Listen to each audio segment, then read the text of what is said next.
And we're good. All right, so we're going to go through a review of a project that John and I have been working with on the side for, I don't know, a long time. How long do you think, John? 3 months? Longer? Slightly longer than that. Yeah. So when we did Jim Lubin's switch box that let him control the 3 different sip and puff devices, it was a bear. You guys remember it was 1 million wires, and it was very clear that we did not want to do that much anymore. We wouldn't. It was complicated enough. There's no way I could ask a robotics team to do it. I succeeded and tested it, and then I checked my bag, and TSA destroyed everything in the bag by the time I got to Washington. So when I got there, it was in pieces. I fixed it. I left it. It broke again because I didn't fix it well, and he shipped it back to me.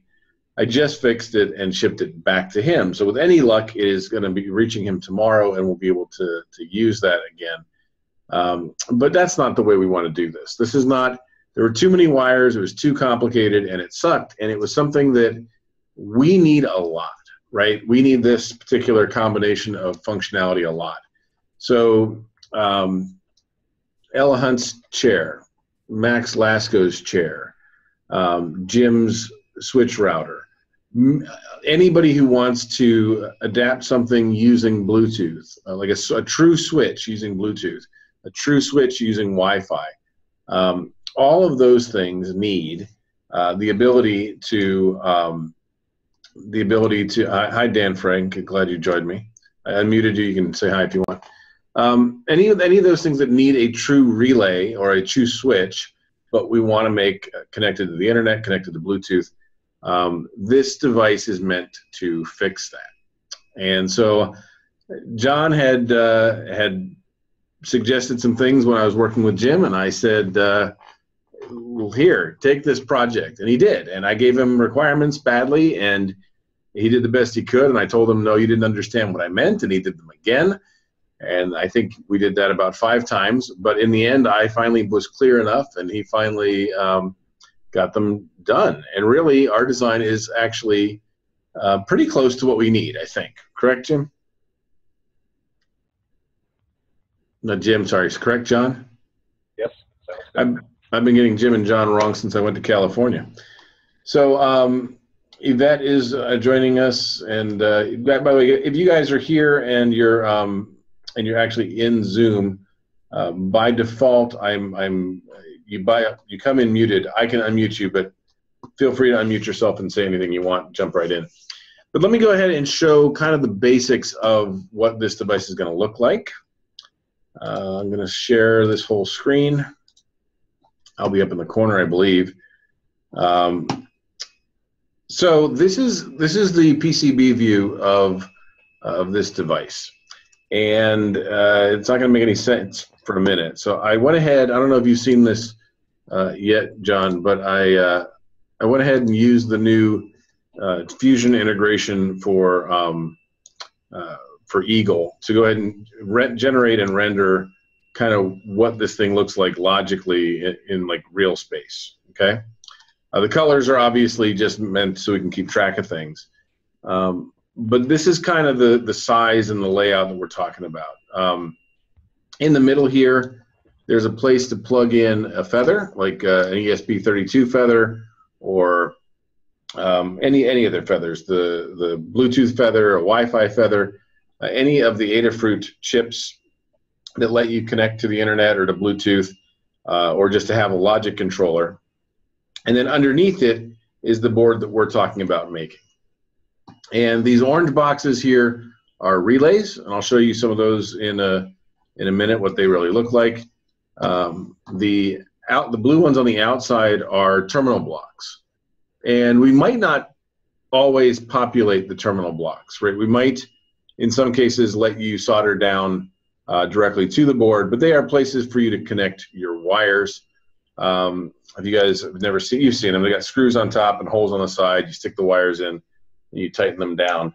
I think I have, well, I have some in the other room. If there are any questions about them, I can go get them. Hello, Brady. How are you? I'm going to unmute you. So feel free to unmute yourself if you'd like. Hello. Howdy. Hey, Brady, how are you? Good, and yourself? Good. So John's here, Brady's here. We've got Dan Frank from the University of Florida. I don't know who Slick is, but it might be Katie Milliken. And Yvette Haas is here as well. And I bet she is texting me. Hold on. There's a Q&A. Nothing in there. Yeah, hold on. Slick is Todd, it says. Slick is Todd. Okay, hi, Todd. Todd Efaw, however you say his last name. So glad you could join us, Slick. I'll call you Slick from now on. You'll hate it. So glad you guys are all here. Let's go ahead and walk through this. This is the Feather. This is the logic board that you're going to buy from Adafruit. It runs you $10 to $40 depending on which one you buy. And then our board is everything else. If I turn this off, everything else is what we're talking about making. The colors don't matter. The blue things here are terminal blocks that let you screw in. The orange here are relays. And we're going to walk through how we've made this work. But the idea is that these are double pole, double throw relays that can be controlled individually by this board or by the Feather wing through this board. So on the back, there's a lovely silk screen. You can see everything here is surface mount. Doing this by hand is going to be hard, but we might have the ability to get this made by a fab house in China. And one of the reasons why we're doing this tonight is we would like to have some folks in China join us. They may just be watching on Facebook, or they may watch it after the fact. That's fine too.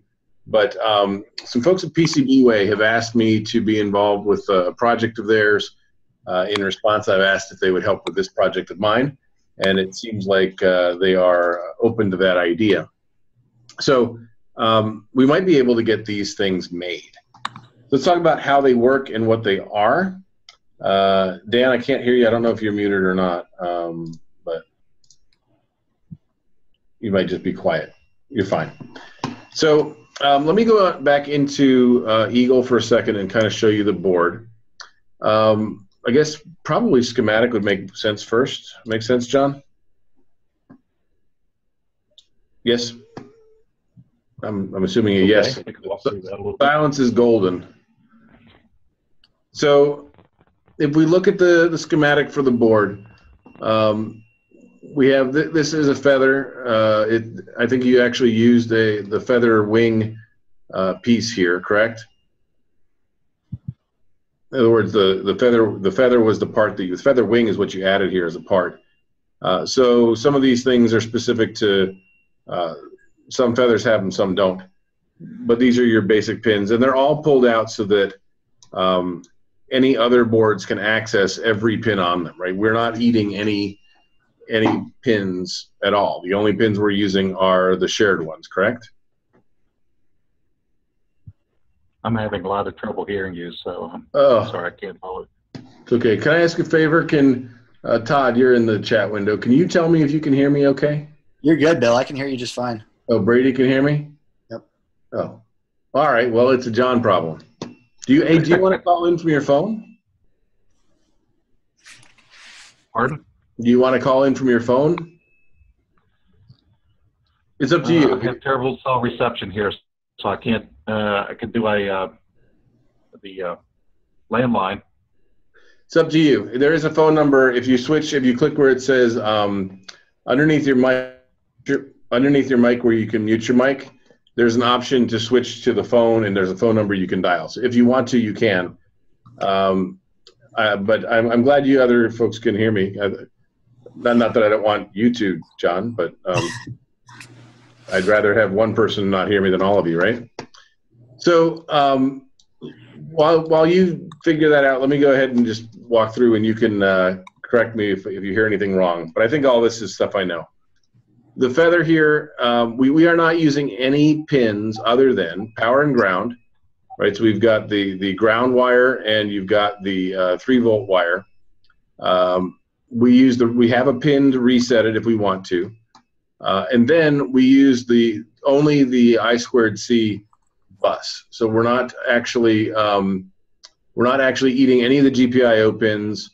It'll work with all of them, and it will not interfere with any of the feather wings, unless they happen to use exactly the components we're using, and I'll talk to those in a minute. Brady, are you there? Yeah, I'm here. All right, good. So the two big components that we're using beyond the feather are these two, right? So the one on the left is an MCP 23017. It is a very standard component, which is a port expander. It's an I2C port expander. Basically, it uses the I2C bus, and it gives you 14 GPIO pins. It's available in a very small SMD chip. It's not expensive. It's really standard, and Adafruit has libraries for controlling it. So the second one up here is a current sensor. We'll talk about it in a minute.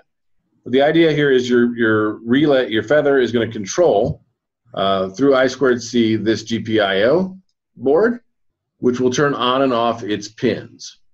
These pins then come out and drive into two relay drivers. I didn't know these existed, but John found them, and they're really kind of awesome. These include the resistor, the diode, and the transistor needed to effectively drive a relay. So to effectively drive the electromagnet that's in there. To do that safely, you need a diode, a resistor, and a transistor, and all of those are in these relay drivers. So these are also surface mount, and because the current of the actual relay doesn't go through them, these are just logic level. They're just 3-volt logic level. It's not a problem, and we need 10 of the relay drivers.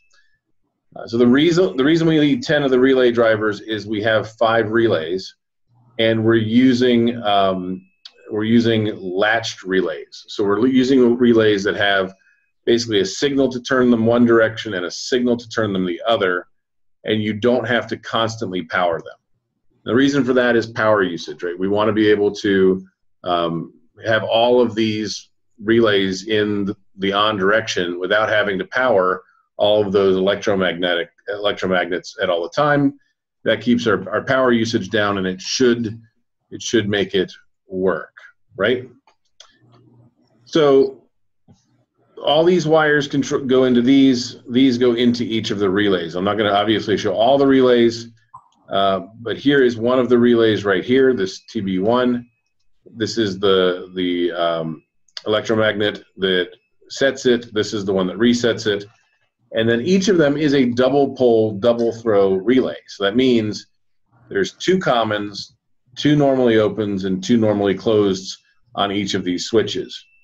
And all of these 6 will be exposed out to the terminal blocks. So this is terminal block 1, terminal block 2, etc.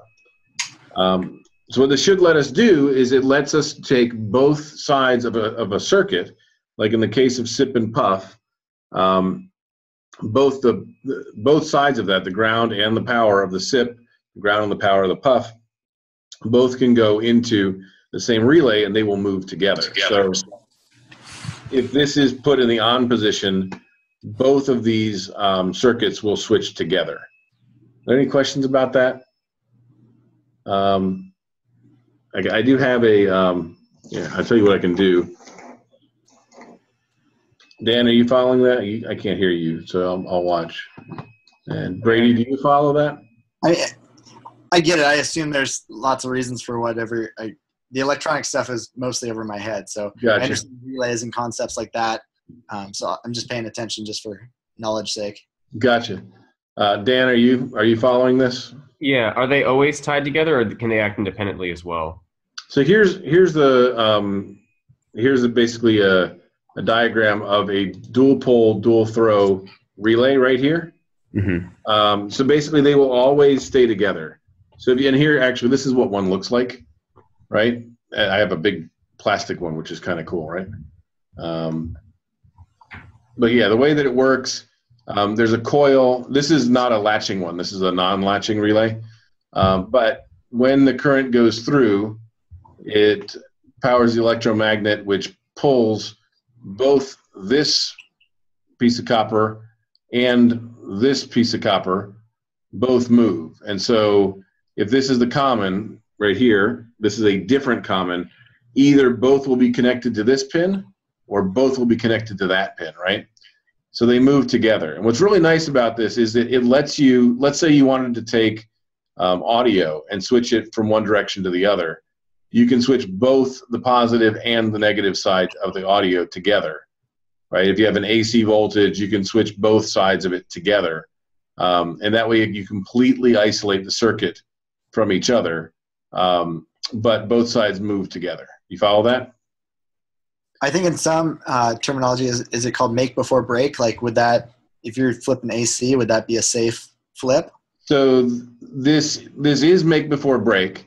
Okay. That doesn't require, make before break doesn't require dual poles, right? That just means that before this wire hits that connector, it lets go of this one, right? That's what make before, sorry, that's what break before make. Break before make, okay. Right. So make before break goes the other direction and is not what we want here, right? But this huge one is not what we're working with. We're actually working with ones that are this size right here. Yeah. Exactly the same circuitry inside. It's just easier to see on the big one, right? Right. But basically, we're going to have 5 of these on this board, and they will then be able to act like 5 different switches. Okay? It's 5 switches where we're moving both sides of the circuit if we want to. So in the case of Jim Lubin's, right, the way it worked is that we took both, like the SIP and the puff, right, would come in, like let's say this is SIP. It would come into this circuit. One of them would go out to device 1, right? The other side, if this relay was flipped, would come out here and would go to the second relay. You follow? Yeah. And so then if this was switched, it would go out to device 2, and if it was this direction, it would go out to device 3. So this is how we are able to get this SIP to go to those 2.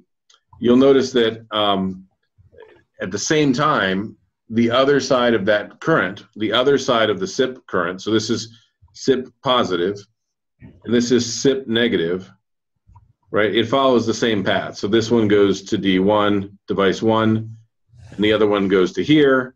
This goes to D2, and this goes to D3. You guys can't see that, sorry. D3. So this configuration lets us pass through signals to 3 different devices from one, and it passes both the positive and the negative through. So the reason for the double pole, double throw is we want to be able to pass both the positive and the negative together. Okay. And Jim is typing and saying tip and ring can be switched simultaneously. Yes. So if you're talking about a jack like this one, like a 3.5 millimeter jack that we work with, both tip and ring are switched together. Both sides of the switch are switched together. You don't have to wire the 2 circuits together. Follow that? Yes. Is that jumperable? Is that a jumper or is that wired? So these are so in the design we're talking about, these are actually wired, right? So the idea is that the only thing that users will have to wire will be how they want to configure the circuit, not anything connecting it to the control device. So for example, if this is your new brand new blank switch board that we just gave you, and you want to have it so that you've got just you just need 3 switches, right? You want to internet control 3 switches, right? You can put in positive and negative, or tip and ring here, and they'll come out positive, negative, or positive and negative, depending on which direction S4 is, right? And your feather will just turn that on and off as you want to. But you also can wire it between these to make daisy chains and other configurations. And there's a lot of different things we can do. I mean, one, here, let me flip this over. I mean, one option for this is we'd have our box, and we'd simply have 1, 2, 3, 4 outputs, 4 jacks, right? And this one goes to forward, reverse, left, and right. And the feather can now turn on and off these switches like on a power chair or on a joystick. The reason that we have 5 is that if we also want activate, right, like so you have a joystick with a button on top. Yep. Right, we now have forward, reverse, left, right, or forward, back, left, right, and activate with one board, right? So you can very easily mimic smart joysticks. You can very easily mimic just 5 switches that you want to be able to use from a Bluetooth chip or from a Wi-Fi chip, right? You see Eric Zhang has joined us from China. Hello, Eric, how are you? Feel free to unmute yourself if you want to join in. Okay. So, so the idea behind this design is to be a very flexible board that, I mean, if you think about it, let me turn this on for a second, on me for a second. If you think about what we've done, our most interesting things that we have done have involved relays, right?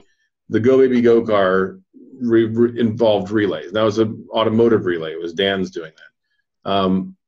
Max's car or Ella's car required that I wire up 4 relays, front, forward, back, left, and right. Jim Lubin's device. We have a request to make an internet switches to control lights and things. Those need to be relays as well, right? All of the, now those are low voltage lights, not high voltage lights, okay? All of those things require that we essentially have smart switches. We essentially need relays to do it, and we can buy things like this, right? So this is I wired this up, but if you look, this is actually a feather that they sell that has 1 relay on it, right? And it's $10. I'll show you exactly what's on here. This is Adafruit sells this, right? So this is a feather wing. It goes on a normal feather, and it is a relay board. Okay, it has a relay. It's a non-latching relay. It's got on and off. It's got common, normally open, and normally closed as output. And basically, you can wire it to the board. But you're going to pay about $6 for this, or $7 for this. So if you want to control 5, you're at $35 just for this, and you still have almost all the wiring. You did get rid of the relay or the transistor, the resistor, and the diodes because they have those on the board. But this gets expensive pretty quickly. And what we're really talking about doing is having one of these boards with 5 relays on it. And then we added one more piece of intelligence, right? So Eric cannot speak. That's fine. I can read what you're saying, Eric. That's great. So we added 5 relays, which were the ones that I showed you on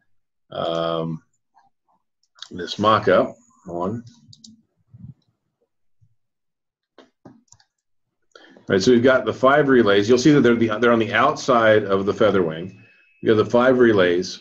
We have the terminal blocks that let you screw into those, both positive and negative for each one of them.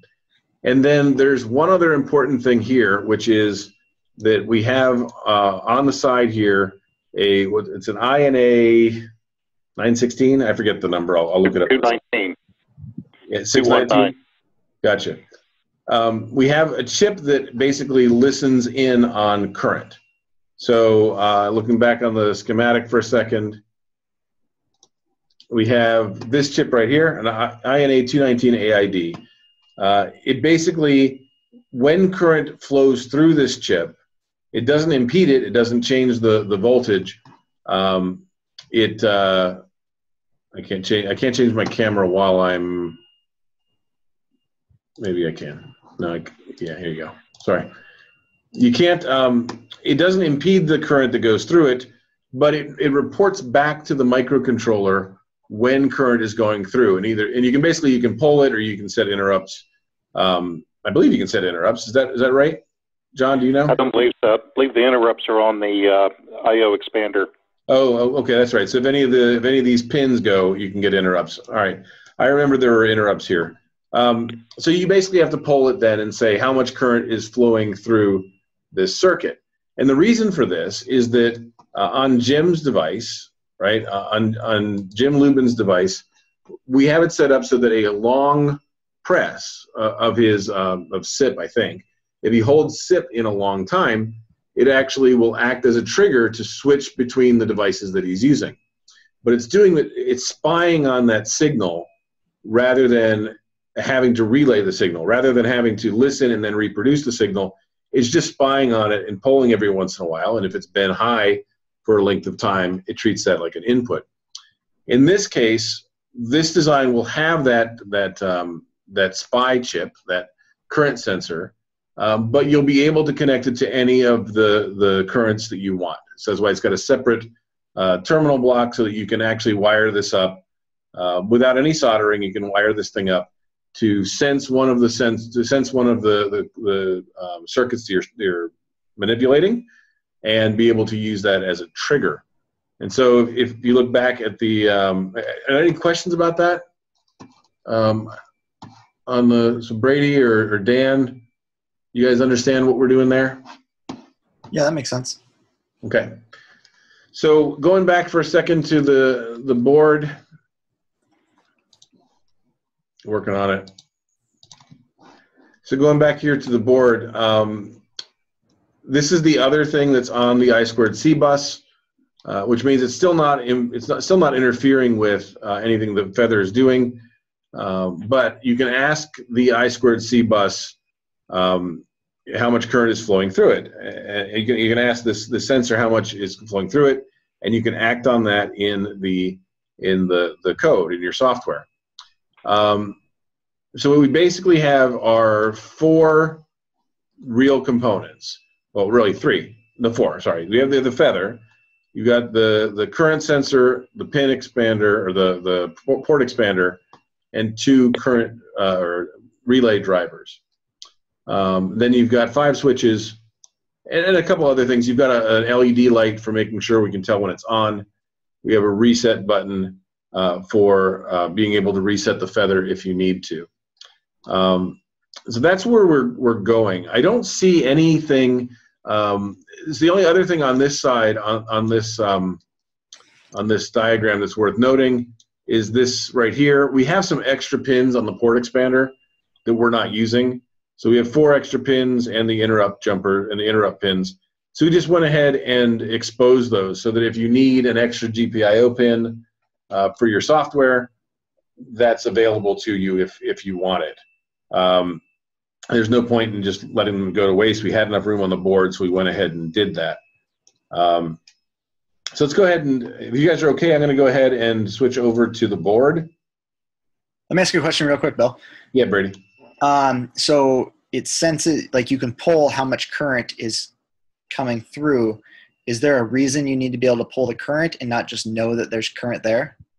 So there's always some tiny amounts of current floating around these things because there's like pull-ups and things. So what it's really meant for is you set a threshold and you basically say, okay, on the sip and puff device, when it's on, when it's connected to the Morse code generator in Jim Lubin's case, we expect that when that switch is down, it's going to be pulling 130 milliamps. And when it's not, it's going to be between 0 and plus or minus 3 milliamps, right? So you need to look at a threshold and say, when it's over a certain absolute value of a certain amount, then that's on. And that's going to be different for everything that flows through it. So you want to be able to set those thresholds. Does that make sense? Yes. Yeah, so we want to be able to measure it, and then in the code, we set the thresholds and we say, oh, okay, if it's over 50 milliamps, it's on. and things like that. Certainly, you can write code that's intelligent and that adjusts and tries to figure out what on and off are, or have a button that's that you tell it, okay, the next thing you see, right now it's on, hit the button. You can do all of that in software, but this board isn't going to have built-in intelligence for what is on and off. You follow? It's just going to be different on every design. Every time you try to use it, it's going to have different numbers there. So, okay. That's why we expose that. We switch over to the board, and this is really all John's work. So, and you did great. If you take a look, this is the top side of the board. Hopefully, you guys can see this. Yep. In the center, this is basically these long pins here are where the feather goes, plugs in. We went ahead and included a second set of pads for every one, and that's common on feather wings that have the space. They add this because you might want to use this pin in your software, and you might as well, and the feather's sitting on top of it, so you can't get to it that way. So having a way to solder directly to a pin is good. So that's what these second ones are. Now, one thing I didn't notice, John, and I know you're having trouble hearing me, but what I didn't notice was that if you look carefully, these headers line up on the outside pins, right? Not on the inside pins. I think that's fine because even though these have the lines around them, they are exactly the same spacing and the same size hole, right? I believe so. I mean, it's just a standard footprint, so right. That should have been something used somewhere else. Yeah, I think that you used the standard footprint for headers, for standard headers, and it looks like the standard footprint for the feather wing just has a slightly different shaped pad. I think this is exactly right because we'll have a larger pad where the users are going to be soldering to, which makes sense to me. So I like it. I just wanted to make sure. I was under the impression originally that the inside was where the pins of the feather went, but it's not. The outside are where the feather goes. So, but that's fine. The middle here is where, so this spot right here, this jumper, this is a 2x4 jumper, and this represents the spare leftover pins from the port expander, right? So 2 of these are interrupts. 6 GPIO and 2 interrupts. Right. Yeah, exactly. 6 GPIO and 2 interrupts, which honestly, that's really handy to have that many extra. The 2 interrupts can be, we will never trigger these interrupts, right, John? Because all of our pins are output only, correct? We're not using them, so yeah, they can use the GPIO for either direction, input or output, and they can configure the interrupt lines however they need it. And can I ask you, are we doing this so that 3 of these are on one of the banks and 3 are on the other bank? They're all from the GPIO expander. Yeah, but if you remember, in the GPIO expander, there's actually 2 banks, A and B, right? Correct. All from, okay, so this might be worth, they're all from port B. They're all from port B, but I think the interrupts are, we might actually shift that. So I mean, if it's easy, only if it's easy, because this is not important. But basically, there's no point in exposing interrupt A because it will never be triggered, right? The interrupts are triggered if anything on this port goes high. So because ours are always going to be low, this becomes moot. We could take 3 from port A and 3 from port B and pull them up here, and that way they could have those. I don't know that that matters. I think it just means we have a pin int A which won't ever be used. So if nothing else, we could get rid of the trace and make it a little bit simpler, right? Yes. Yeah, okay. So I don't think that's worth spending any time on at all, but I think it's worth noting and not being surprised later, right? So that's what this header pins are here. This is a resistor network. That's just for pull-ups, right? That is correct. And the I2C bus. Okay. And yeah, that saves you a lot of space, doesn't it? That really worked out well.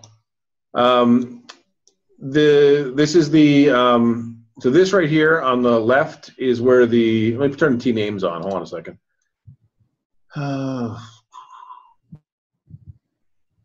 T values.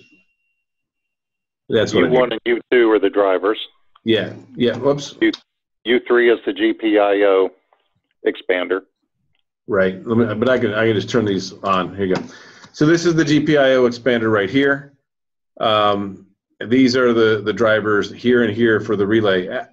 Was it just easier to turn it sideways? Oh, I see. You've got these big round circles you had to stay away from.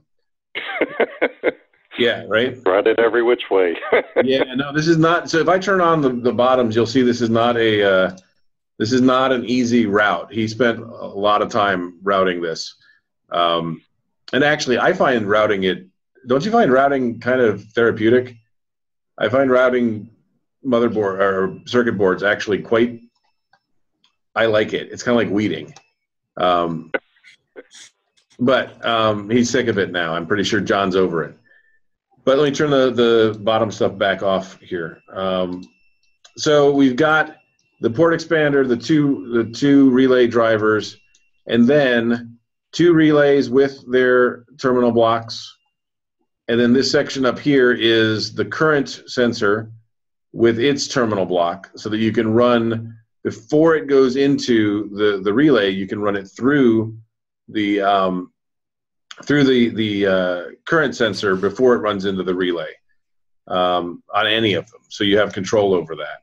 Most likely, you're going to sense this one. You're going to sense K2 or K1. You're not going to use one of the ones on the other side of the board, but you can if you need to, right? Or you can send something completely different if you want to. But you've got these. You might notice that I moved the traces on this upper right. We'll come back to that, okay? Okay. The other side simply has the 3 relays, and that's pretty much it. On the back, there are no components. Let's go ahead and flip it and change my layer set. I really wish, I'm sure there are keystrokes to do that. I don't know them. So on the back, there are no components. The only thing you see here is the silk screen with the name, which I'm getting happier with. I'll probably make the lines in here a little bit bolder, but I'm happier than I used to be. And then the only other thing on here is these 2, and these are traces that you can cut, correct? That is correct. By default, they're on. They're traces that you can cut, and they must be pulled down to ground, correct? They're pulled up. They're pulled up right now, and cut them to ground. Okay. So I was thinking about. I'm sorry, you cut them to pull them up. They're grounded as they are now. Right. You cut them to let them be pulled up. Correct. Right. Okay. So they're grounded now, and you cut them to be pulled up. So basically, what these do is these set the address for both of the I2C components. So both, if you look on the schematic, both the current sensor and the port expander have the ability to change their address. So their default address might be 8,000. If you have this one, so this one gives you 4. You can do up to 4. So you can do 8,000, 8,001, 8,002, 8,003. And up here, it might be 7,000, 7,001, 7,002, 7,003. What that lets us do is it lets you stack up to 4 of these boards without having any conflicts on the I2C bus, correct? Right, correct. John? Yeah. And yes. I was talking earlier today. So here's a question to the group. Does anybody see a need for more than 4 of these?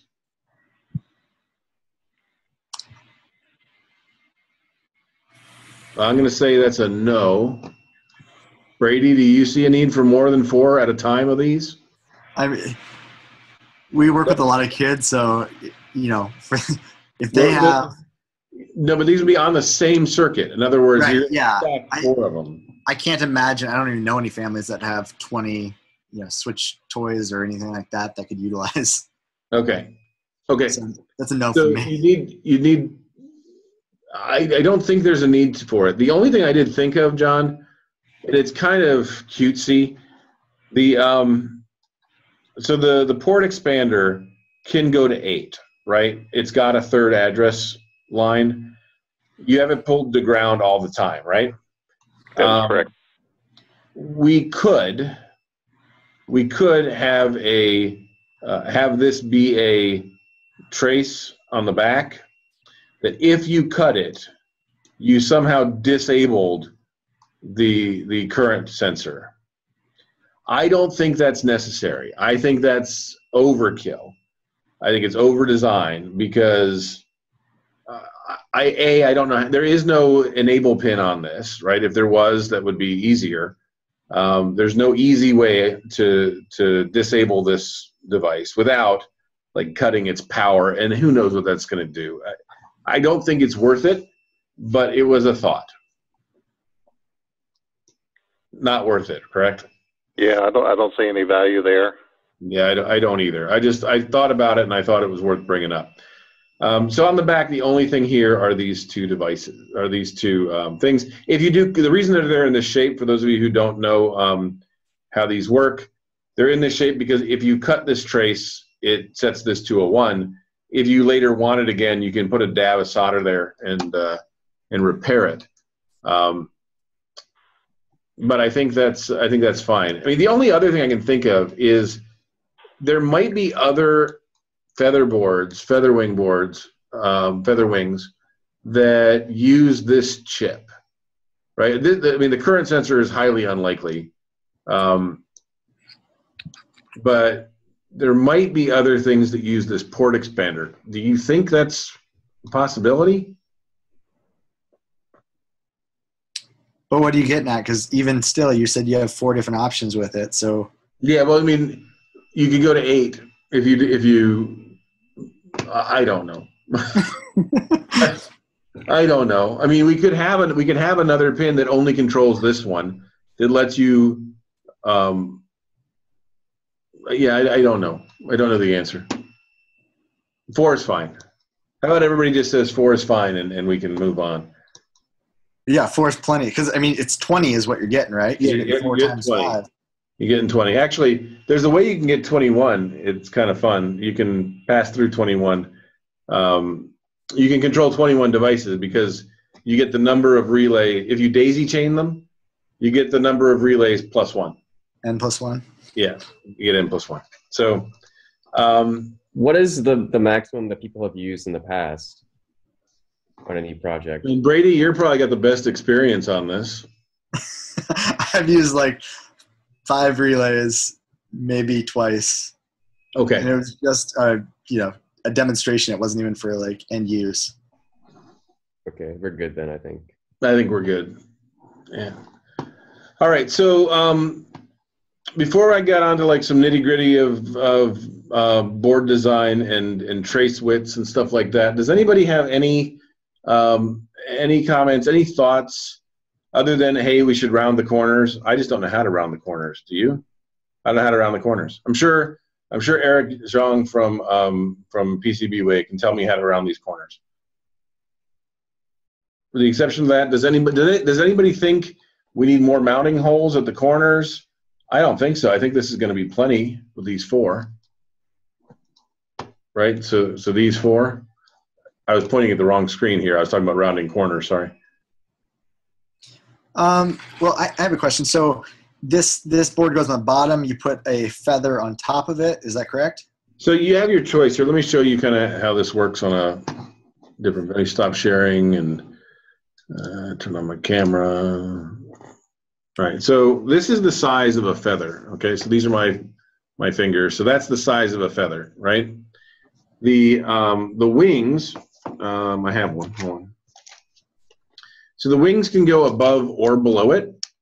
There's no right or wrong way. It depends on, like if you have an OLED wing, it kind of has to be on top, otherwise you can't see the screen, right? So if you have a display wing, it's going to go on top. If you have something like this, it can go on the top or the bottom, right? So here's a wing that would go on top. This is a blank one called a proto wing. They go on top. It comes with headers that stick on here like that, and this will go like that, right? In our case, I think most people would put ours on the bottom. I think that would be the standard. Is that your actual microcontroller would go on top onto this wing, and the real reason for that is you could see the lights. You could get to the battery easier. You could see your activation lights for the network and stuff. You'd have access to the reset button. I don't know. And then you could stack on top of it. You could stack a something like an OLED or lights or things. You can certainly do it the other way. There's nothing wrong with putting your controller on the bottom. Ours will be a little bit wider. So basically, if you think about this, ours will be the width of the thing I dropped. Hold on. So it will be the width of a relay plus a terminal block, which look basically like these little blue ones, wider than your standard thing. So basically, it would be about, I don't know, about that wide. So it still would be, it would probably be about square. Actually, I can look on here what the width is. Do you know what the size of this thing is, John? The whole board itself is 52 millimeters by 56 millimeters. All right, so about 2 by 2. 2.5 inches by 2.5 inches. Can you show us that board again? Yeah. Phil? Yep. I'm just thinking in terms of like if we're actually assembling it into, say, a case. If we bump those corners, that's, you know, you got the leverage arm over there. It would be nice if there's room to put mount holes on the corners as well. So I will tell you, the only way to put them, we could put one, let me turn all these. The terminal blocks are going to interfere with you, at least on the, where they're the 3 6-pole terminal blocks. Yeah, I think what we probably could do is we would have to expand this board. Here, let me bring up the 3D one. So here's what it looks like, right? Oh, I see. Yep, gotcha. Right. So right here, we could, where your fiducial, that's a fiducial, right, John? Yes, I can't see you now. My Zoom is conked out on me. Yeah, So, registration, fiduciary are top left, bottom right. yeah, so we probably could put one hole on this corner, but there's really no way to put one on that corner. Yeah, that's fine. Now that I'm seeing the board, I think it's fine. I mean, just designing a case for it, obviously you just need to put supports on those extremities. Can you just make the board bigger to accommodate a hole? You could make the board bigger. I will tell you that we are trying to keep this thing as small as possible. There just are so many places where the bigger boards are going to be they're a lot more expensive right once you get over a couple inches, and secondly we want to keep this as small as possible, right? Yep. So this is about twice the width of a feather wing.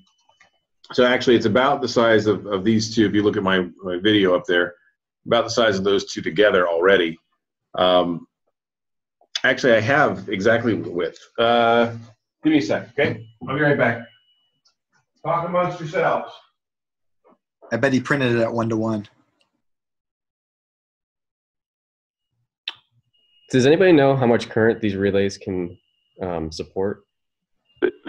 The relays themselves are good for 2 amps, and the current sensor is good for 2.1 amps. The biggest problem, the board itself right now, we're having trouble routing thicker traces around the edges between the relays and the terminal blocks because they're trying to squeeze through the little slots there. So we're limited probably to about 1.3 amps now. Okay, so all right, so what were you talking? You talked amongst yourself. Good for you. So we were talking about current. Oh, I think we're fine. I'll show you how to fix the current. I figured that out. So basically, this is the width you're going to get. Okay. So I put this on a doubler, which is exactly double the width. So that's exactly that's inexactly the size you're going to get. Okay. So this is my hand. It's half a finger width square. And at that size, we can put that a lot of places. Yep. Okay. And I don't think this hanging over part, it's not like it's going to have any torque or anything. There's no like weight. I see no problem with only having these holes to hold it. I think you're good. I was just being cautious. Yeah, right. That's why we're having a design review. I think if anybody in my younger life would ever have heard that I asked for a design review and didn't just do it myself, there's like a whole group of people out there who are rolling over in their graves. I hope they're not dead, but whatever. All right, so physically I think that works. Let me go back here for a second. So, you there, John? Yes, I'm still here. You can't see, can you? I cannot. All right. Wow, this is going to be hard. So you're going to have to watch the Facebook version later. You can watch the Facebook version. There'll just be a lag. So you can bring it up silently if you want to. Okay, I'm trying to join in again here. Okay. So what John is concerned about, and he's not wrong to be concerned about it, is that the traces between the, so let me turn off half of these things. All right. So the traces between common, normally closed and normally open, and the pins in the terminal block have to be a certain width in order to carry a certain current. Now the traces to the control circuitry is irrelevant, right? It's only the traces between these pins and these pads that matter. John, you agree with that, right? I'm sorry, I was distracted by the trying to get Zoom going here. You're good. You were saying the current is determined by the trace width and the thickness. Yeah, the width and the thickness, but the only ones we care about, right? So the only pins that we care about are the ones between the pads on the terminal blocks. Sorry, the holes, right? The pins, the holes between the contacts on the relays to the terminal blocks. Yeah. Everything else, the default size gets us where we need to be. Yeah. So what I did, if you take on, can you see yet or not? Not yet. All right. So let me just talk you through what I did. So if you look, and I'll send you I'll check in an update if you're okay with it. So what I did was I moved the bottom, so I moved some traces that were on the bottom layer just farther down so that they overlapped the pads. What that allowed me to do was make absolutely as wide as I wanted, 3 of them on the bottom that went to one side of the relay, and 3 of them on the top that went to the other side of the relay. And I made them 24, but I mean, I could have made them 30. They still would have fit. Okay. And if they're 24, I mean, that'll give us plenty of copper, right? I think I need at least 18 for 1 amp, and I forgot what I needed for anything higher. So you had, the ones you had in there were 16, right? So I upped them to 24, and I could do higher than that. I could probably do 28 if I had to. I don't think I can get to 30. 32 is the next one up. I don't know if I can do 30. Yeah, I can do 32. 31 and a half gets you to 1.5 amps. All right. Well, 1.5 amps is going to be absolutely plenty. Right? Does anybody? That's only a 5 degrees C rise. If you go 10 degrees, you only need 20.7 mils. Yeah, I think we're going to be just fine if we do that, and it's actually a nice simple solution because all you've got to do is move the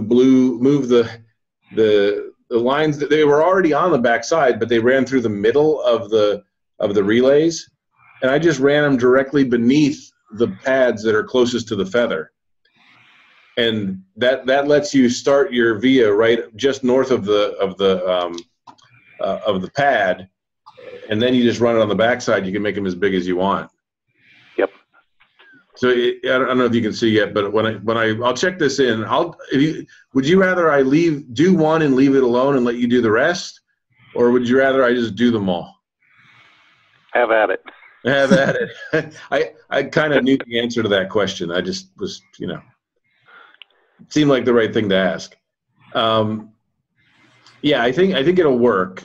I just have to move this one last wire down. By the way, if you've never done this, guys, I will tell you, I really enjoy routing wires. Now, this is too many.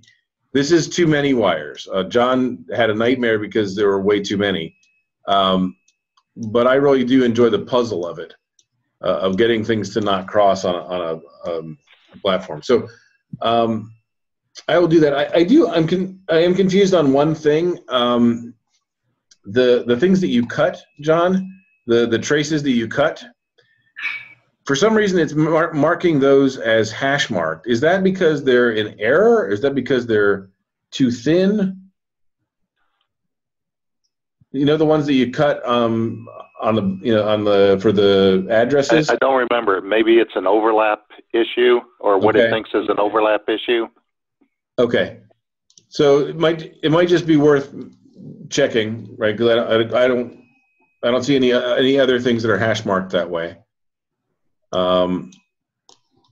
Everything else is great, and I really like that you found these stupid relays, the relay drivers. That made this board possible, right? Yes. I mean, before those, there was no way to make this board work. So thank you. I think to me, I like to get the corners rounded. I'd like to get this layout for the fat traces. And then I'd like to get this thing made, right? So, Dan, Frank, Slick, Todd, and John and I, of the people here, who here has ever made a surface mount board of this complexity, soldered it themselves? My hand is not up. So Dan, that's a no? You said they're all surface mount? They're also, well, the terminal blocks aren't, but the relays are surface mount, and the three logic boards are surface mount, and so is the current sensor. They're all surface mount. And what worries me is the pitch of this one, right? Oh, I'm not sharing. Hold on. The pitch of this one right here, of the port expander, this is a really fine pitch. So this one to me would be a real challenge. If the answer is nobody, we do have we do have an option I'm going to come back to in a second. Right? But yeah, but this one, the MCP 23017 SS, it must, let me see what the package type is on it. John knows off the top of his head too. I don't remember, but I can look it up. It's an SSOP 28. It's a tiny pitch of those pins. I don't know that I could solder these. Slick says no SMD for me. All right. Well, so I have a couple options. I've got Scott Shawcroft from Adafruit has offered to make some. When I was out in Seattle, he offered. I don't know if he can do this pitch or not, but we can find out. Obviously, people at Adafruit can make this. Lamore would love to make this, I think. She'd think it was fun. But I also have an offer. I have a suggestion from PCBWay, where they have, they've asked me, I might as well you guys will need to know about it anyways.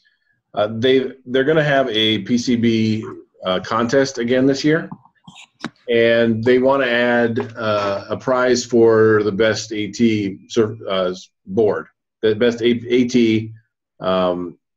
PCB. And obviously this one would be disqualified because they're asking me to help them pick the winner. But I kind of said, hey, I'll be happy to do it, but I'd love your help on this. I didn't quite say only if you help me with this, but I kind of hinted it repeatedly. So I would like to, they also do assembly. So they not only make the PCBs, they'll place them using their pick and place machine. I'd like to find out what the price of that is. And so we should probably talk about price briefly. John, I think your bill of materials on this at a low volume was about $30, $35, is that right? I don't remember now. I think we got it down some. Let's see. Let's see if I still have it. Oh, I know where it is. Hold on. By the way, John is very organized. He did a bill of material and everything. Just $24.97. $24.97, quantity 6. Is that right? Quantity. Yeah, $24.97 for quantity 6. Certainly, that will come down quickly as the number of board goes up. So to me, what would be really nice with this would be to make these available. Dan, Frank, if this board was available, your team could certainly wire it up, right? What do you mean by available? If I had them and if I sent this board assembled to Roaring Riptide and said, there's a kid like Ella who needs a smart joystick wired to a Bluetooth switch. Yeah. This is just wiring up terminal blocks. They can do this, right? Oh, yeah, that's not an issue. And even if the terminal blocks weren't on it, they could solder on terminal blocks, right? Yeah, if it's through-hole stuff, yeah. Those are all through-hole. All the terminal blocks are through-hole. Because I think what I would like to do, and John, you can correct me if I'm wrong here, but what I'd like to do is to have the assembly house do all the surface mount stuff, right? But leave the through-hole terminal blocks. Just the way when you buy stuff from Adafruit, they send you the headers with them, and you can put them on if you want to. That lets you decide. You might not want terminal blocks. You might want, and the ones we're talking about are standard 0.1 pitch. So you could do headers instead. You could do nothing and just wire it up yourself instead, right? Correct. So I think that would be good, correct? Plus, I'm really sure that getting people to do your through-hole soldering with a selective solder machine is way more expensive than getting them to do pick and place with paste in an oven, right? That makes sense to everybody? Is that just me thinking that? Did I lose half the audience with that sentence? I'm not sure myself. Okay, so I think. Well, yeah, because I've seen the pick and place machines.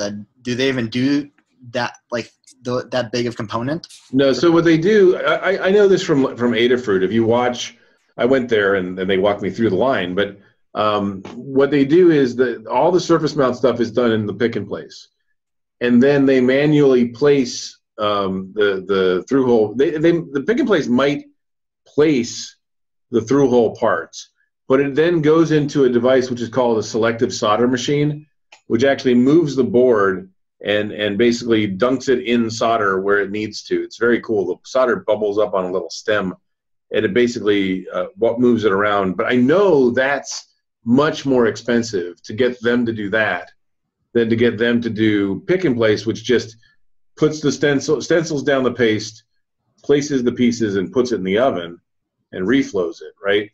So they can do that much easier than they can the selective solder stuff.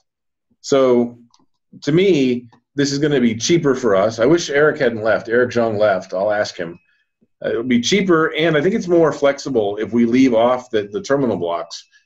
High school kids should be able to solder on terminal blocks. I think that's actually a worthwhile skill for them, and I think it's certainly within their grasp, right? And if this is in a mobility device, the vibration, I've had issues with terminal blocks releasing wires. You know, maybe it was just. Yeah. If you've got something where it's the wrong tool, then you can solder it straight to the board, right? Yes. All right. So what that really means is that these blue things are optional, right? So now we have the relays, and really, we should price it both ways. I don't remember, John, how much the terminal blocks were. I'm sure they're in here. $1.20 for the 6 pole, and 95 cents for the 2 terminal current sensor. Yeah, so block. we could knock. That's like $6. Yeah, we can knock $3 off each, right? That's 1/7 the cost. I don't know, 1/6 the cost, something like that. And then we could stock those in bulk, and if people needed them, I mean, we could have some. You can say, you know, you want it with headers or without, or with headers. Do you want it with nothing, or do you want it with terminal blocks? My goal here is to either get PCBWay to sponsor us, which could happen. They sponsor. They sponsor. I don't know what's going on here. Sorry. All right, so they sponsor nonprofits that are doing printed circuit boards, and they give them support on the design, the manufacturing, the testing, and then they give them a certain jumpstart of boards as part of their outreach to nonprofits. So if we can get picked up on that, fabulous. If we can just get the help, we can fund some of these, right? We have some funds, not a lot, we have some funds to make a run of these, make a dozen of these, right? Or whatever a low number is. And then bring them to bear on different projects, right? So whether that's, we are going to replace Jim Lubin's. There's no way around it. We are going to replace Jim Lubin's. We're not going to leave him with that bundle of wires out there. But start looking at what we would do with this. And I can come up with 6 or 7 use cases for it. Brady, I'd love to know, you're the one in the trenches with these folks, right? Yeah, we do very few electronic projects, though. But we need to pair you with your high school team. Yes, I do need to connect with them. Yes, and then you wouldn't do few. I see Yvette Haas is here. Yvette, I'd love to hear from you what you would use this for. And I really want you to get that video up because everybody wants to see the video of us with the drone at the island. I took Yvette out to the island and we flew drones. It's kind of cool.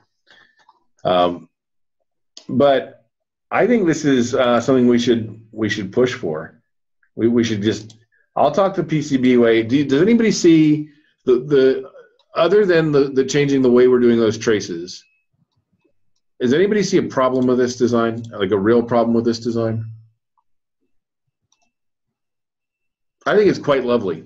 Trying to put another hat on, is there any issues with heat with that being underneath the feather?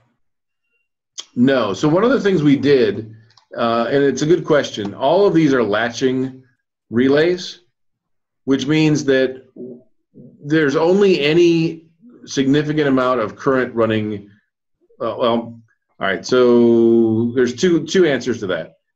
Underneath the feather, there is no significant current at all.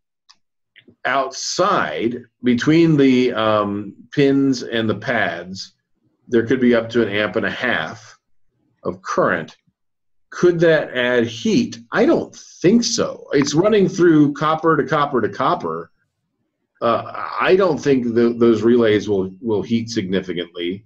The pads, I mean, John, you're the one who's always paranoid about heat. What do you think about that? Depends on where we go. It looks like the most we'll have is about 10 degrees centigrade, Celsius.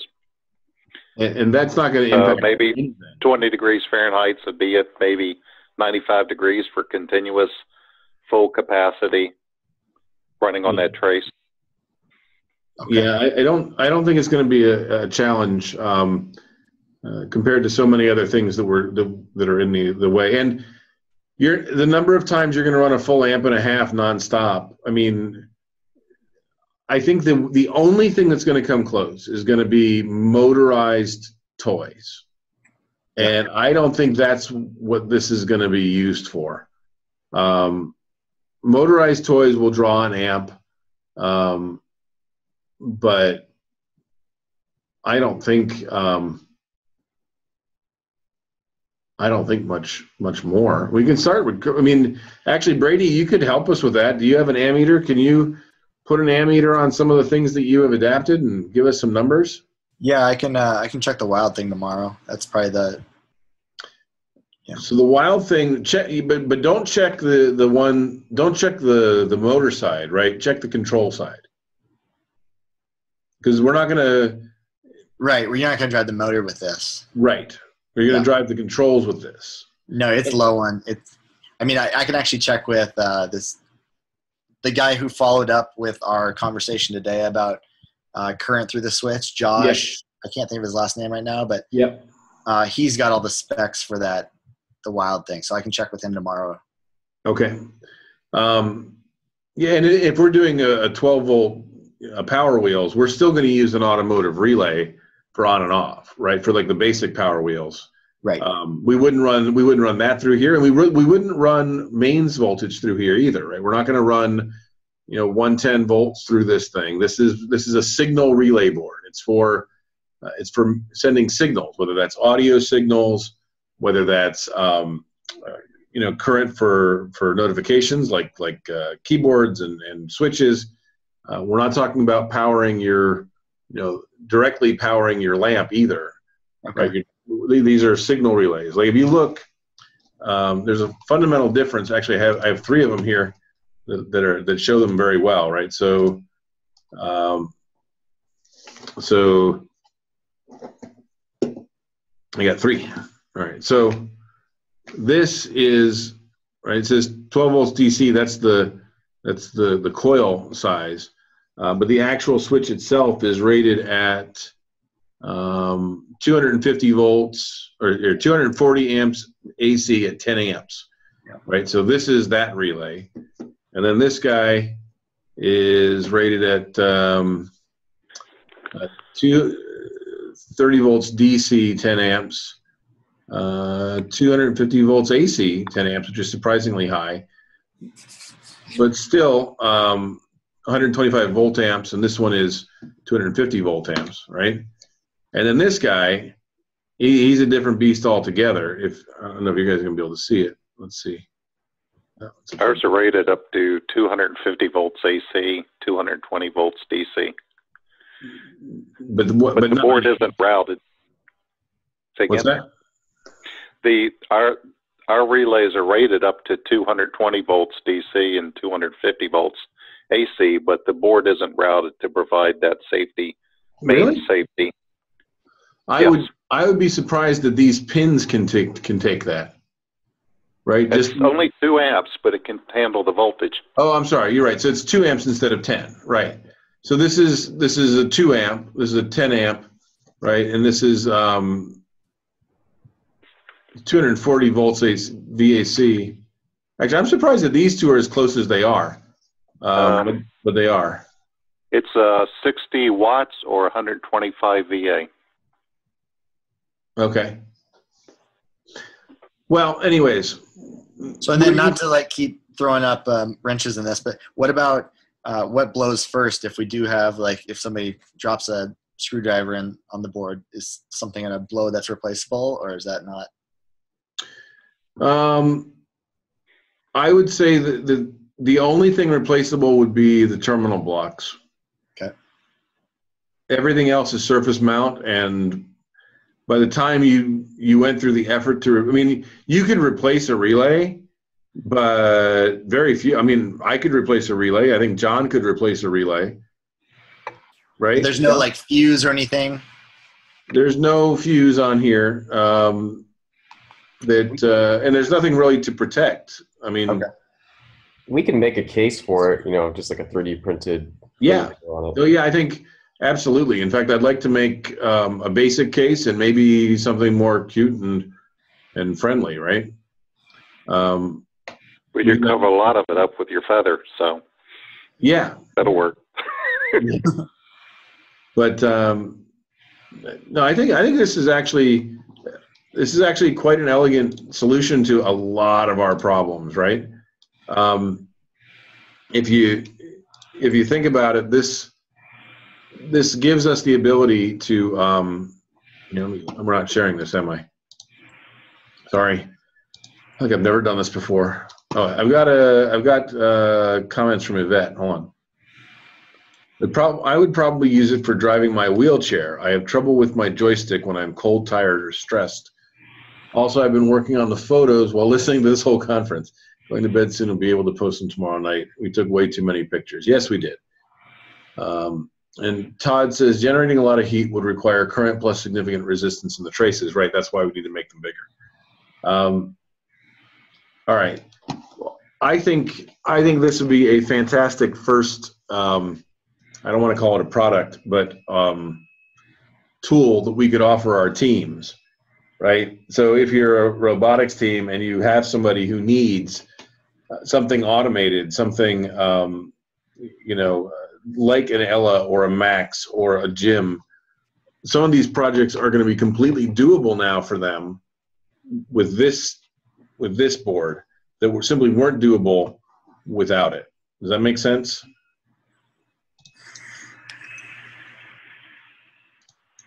Yes, Bill, that makes sense. Yes. Yes. So, Brady agrees, right, Brady? I'll agree with you here, of course. All right. So, I think this is actually helpful. I am going to go ahead and reroute the wires for the relays to the pins to make them thicker. And I will make them, John, I'm just going to make them as thick as I can, right? There's no downside to that, is there? Wasn't the downside? Can't you get thicker copper on your board? Is that a choice? You can get thicker copper. The price goes up dramatically. Oh, okay. But the amount of copper doesn't, like the area of copper doesn't increase your price, I don't think. Does it, John? Like the area of copper? The depth of copper, right? The thickness of copper increases your price.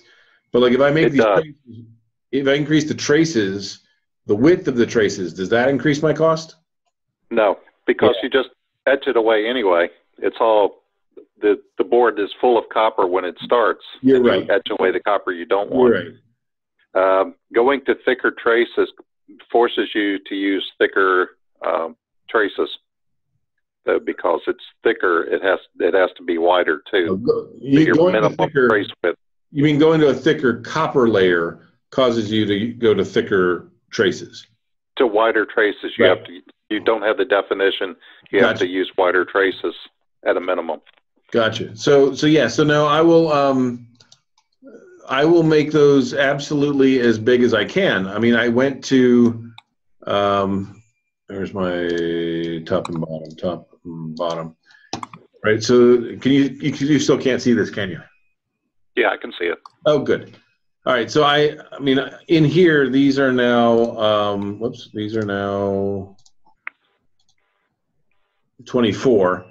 And you said if I can go to 32, well, I can go to 32. I'm gonna have to move this trace a little bit, but I mean, if I go up to, I wonder if I wanted to do the whole thing.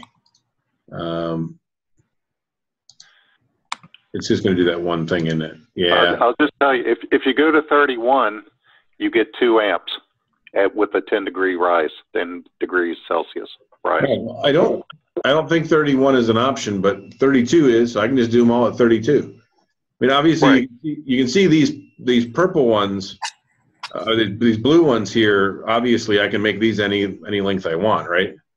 Any width I want. Yep. So I can make, yeah, I'll set these up at 32, and I should probably go all the way to here, shouldn't I? Yeah, this I don't see why not. yeah, this one should be as well. So, oops, I will do all of these at 32. Yeah, so now I've got 32. You can change your net list too, and that will, if you reroute those, it'll draw them thicker. But I can change my what? under tools, not tools. Options.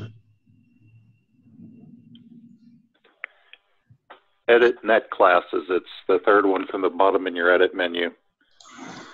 But you'd have to reroute it, so since you're doing it manually, it probably. Yeah, I did figure out that if I tear these up, I mean, I can do it just like this, right? So. Yeah, probably quicker. Yeah, if I rip them up like this, right?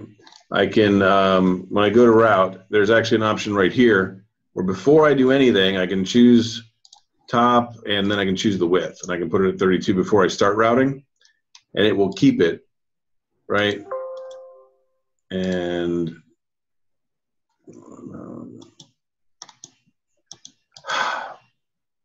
one sec. It kept the via. I'm not sure why it kept the via. Yeah. So that's 32 right there.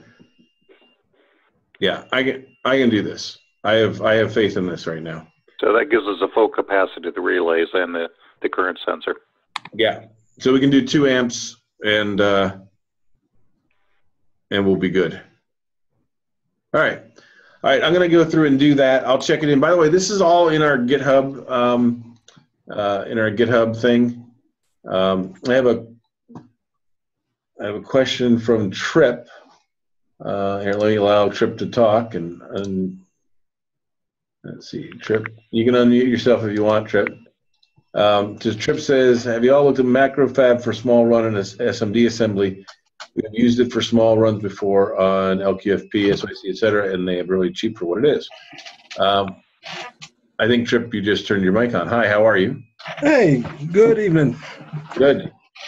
Yeah, I was just wondering because I heard y'all talking earlier about some of the places y'all are looking at going through. Mm-hmm. You've done at least a couple small runs with MacroFab right now.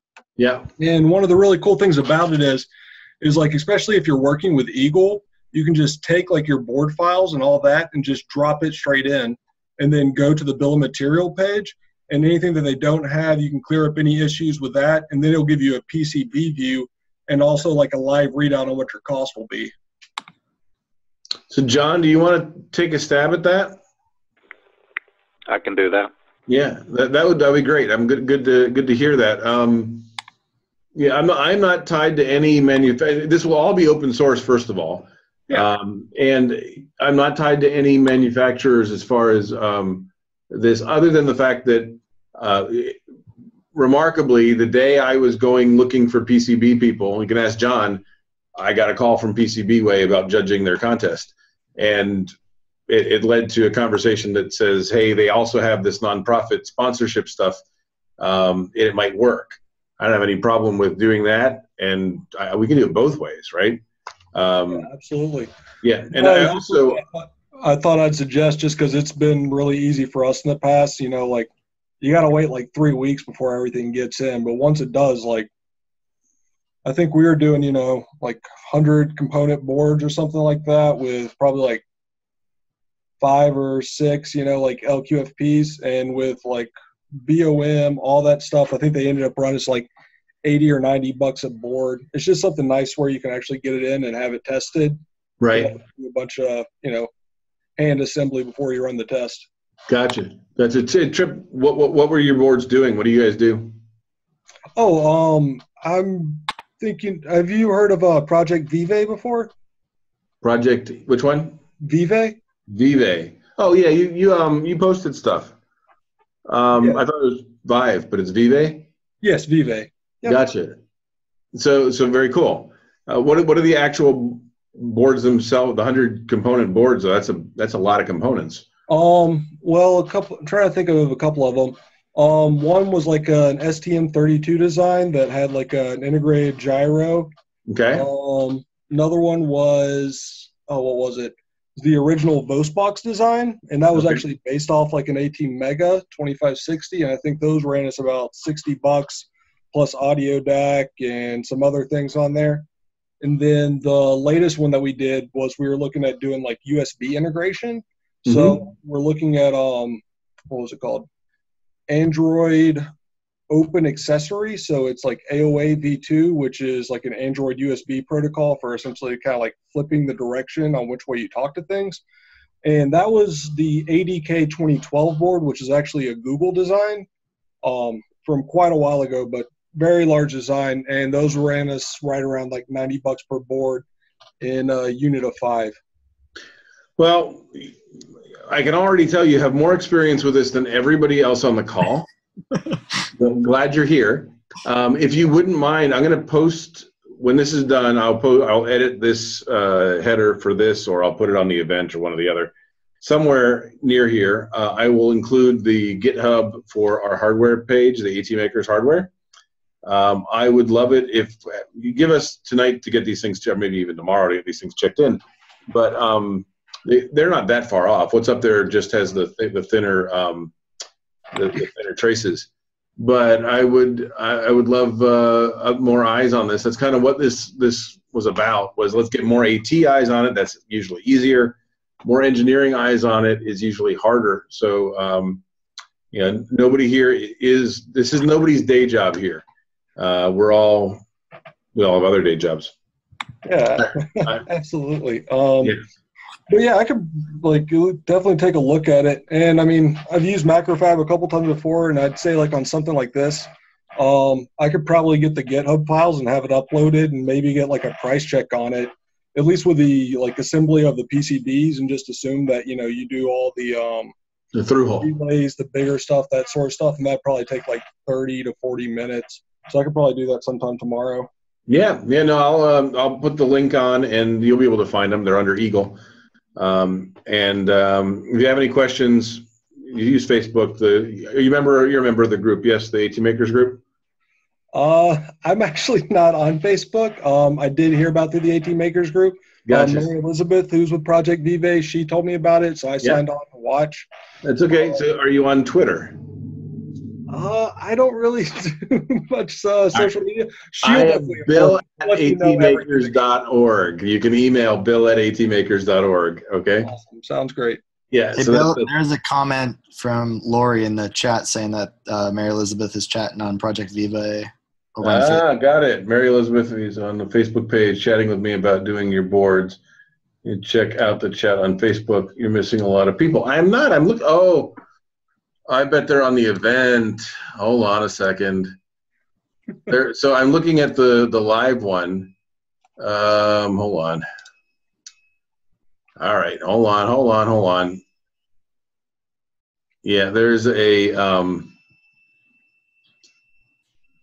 This is very irritating, but for some reason, none of these comments showed up. Here, you guys can now see these. So just so you guys can see, on mine there are no comments at all, period, right? See, it says howdy, that's me. On theirs, on the one that they're seeing, so that's the one that I can actually end the thing. There's all these people talking about us. So all right, hold on, let me take a look. Let's see, everybody's watching. Laurie, I think you're right. I thought you might be on or hanging out with the cool kids. I don't think Bill's watching his Facebook. I was doing my job. I was too, watching the Facebook comments. There weren't any. with Eagle, you can drop it into Macrofab, and they can do it pretty cheap. Just have them do the SMT. So Mary Elizabeth. Yeah, I kind of sent that to her over Slack. Gotcha. All right. So I will. I'll reach out to you. There are. I'm looking. Those are the only comments I see. So are just those 4. Oh, there's. Oh God, there's a ton. Oh my goodness. Oh, hold on a second. Let me see if I can get them in order. I swear to God, this wasn't me. I was doing my job. All right, so I don't know which order they go in. There's more. Lori, I think you're right. It could be on. This is going backwards. All right, so let's do the bottom first. I'm sorry, guys. I really am sorry. Oh, exciting. You can teach me how to do this. Switch ports. Race cars. Oh, Lori wants to do this with race cars. Yeah, that would actually be a great use for it. TSA thought it was a bomb. Deb, hi, Deb.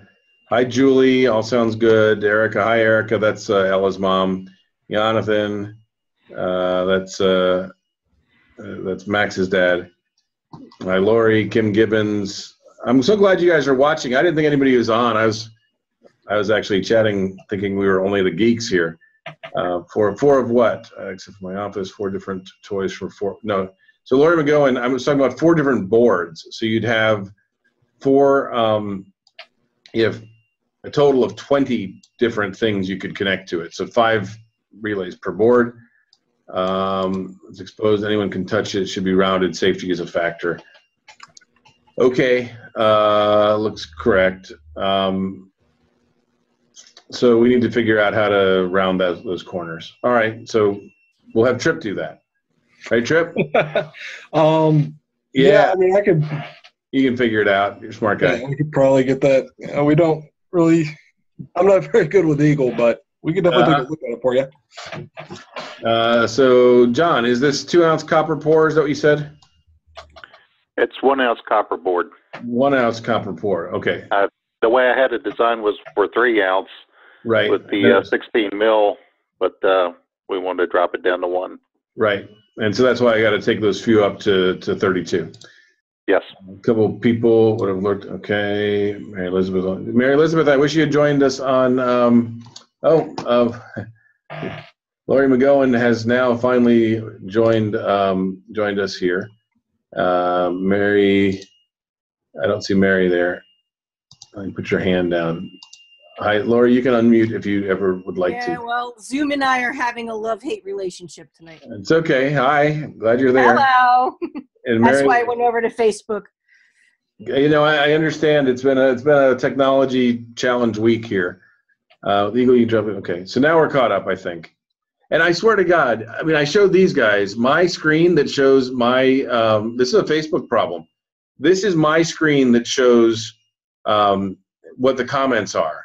Right, because this is the screen I have that I can close it when we're done. Mm-hmm.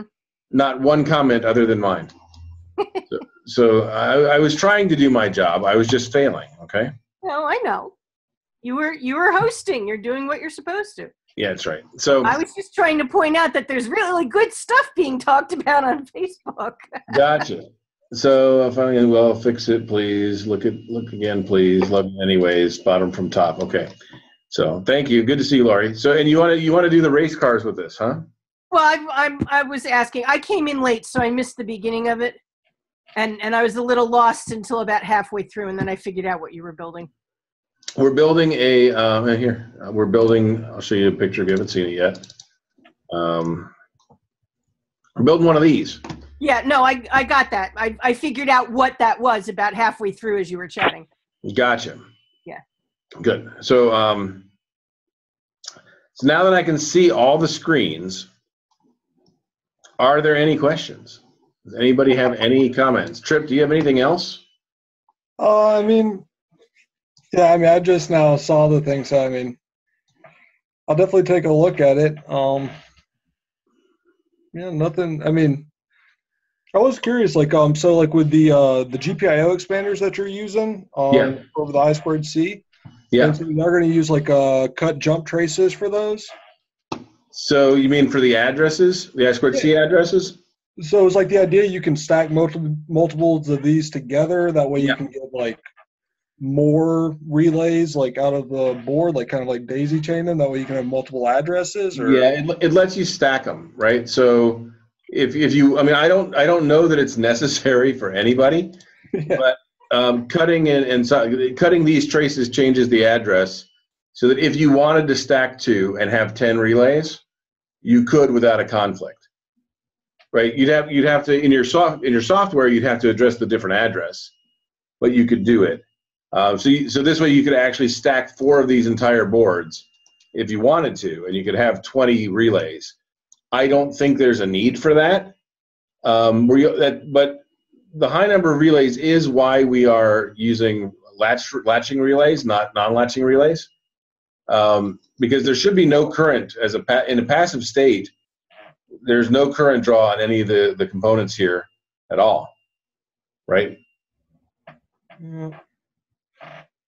Yeah, I mean, honestly, like I'm usually not the last job. Usually had another guy. He was usually the ones that did all the board layouts. So, gotcha. He's the expert on the relay type stuff. So, yeah.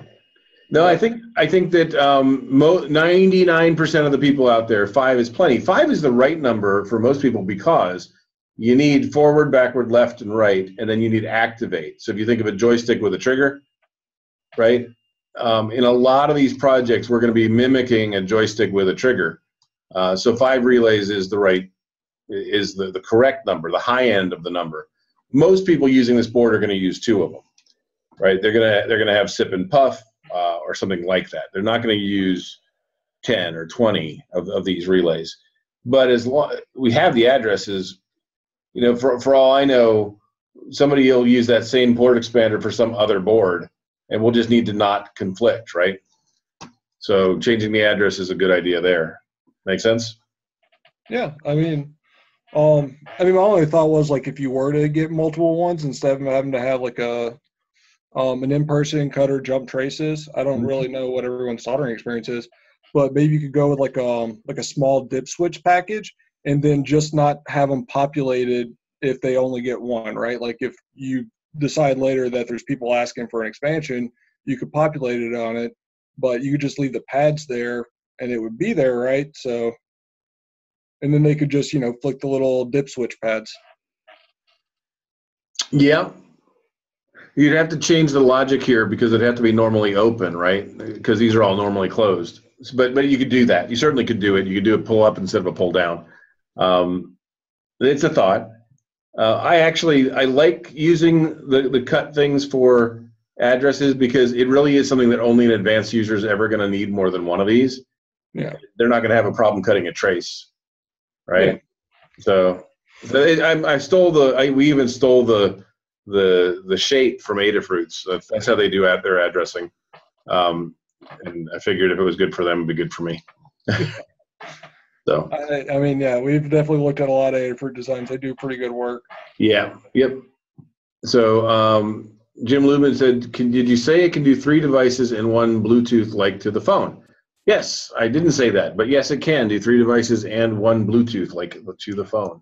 Yes, it certainly can, and you could get rid of your Jim could get rid of his what's the Bluetooth thing called, Brady?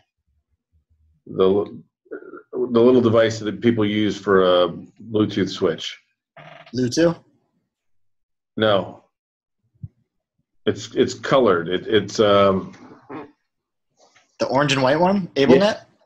Yeah, I thought it's called Bluetooth.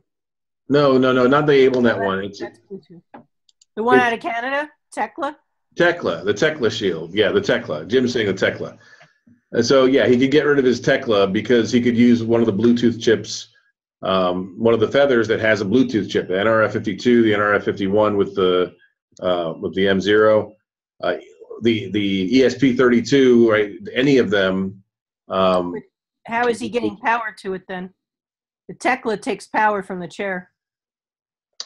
Yeah, in Jim's case, there's not a chair involved. He's plugged into the wall, but it would get rid of that as well. So it's not a driver for him, I don't think, but it certainly would be It would get rid of the power to the Tekla shield. Yeah. Maybe we can set up another discussion about but I was curious because I know a while back you had mentioned something about programming to where we could do some, I don't know if it was for this specific, but programming over a phone per se to change settings. Is this kind of the project that was in mind? Do you know what I'm talking about, Bill?